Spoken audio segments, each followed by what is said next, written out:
কাতলা মাছের মুড়ো দিয়ে মিক্সড মুগ ডাল ঘন্ট, আর সাথে এমন বেগুন রানি, কোনো কথা হবে না, জাস্ট জমে যাবে। পরিষ্কার করে ধুয়ে নেওয়া বেগুনকে মাঝ বরাবর কেটে দু টুকরো করে নিন। নরম হাতে লবণ, লঙ্কা, হলুদ গুঁড়ো মাখিয়ে গরম সাদা তেলে মিডিয়াম টু হাই ফ্লেমে 6-7 মিনিট ভাজুন।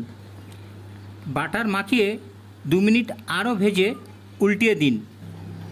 মিডিয়াম হিটে উল্টানো পিঠ 3-4 মিনিট ভেজে আবারও উল্টিয়ে দিন। লো ফ্লেমে রেখে তিল অথবা পোস্ত ছড়িয়ে 3-4 মিনিট ফ্রাই করে গরম ভাতে লেবু এবং কাতলা মাছের মাথা দিয়ে মিক্সড মুগ ডাল ঘন্টের সঙ্গে সার্ভ করুন।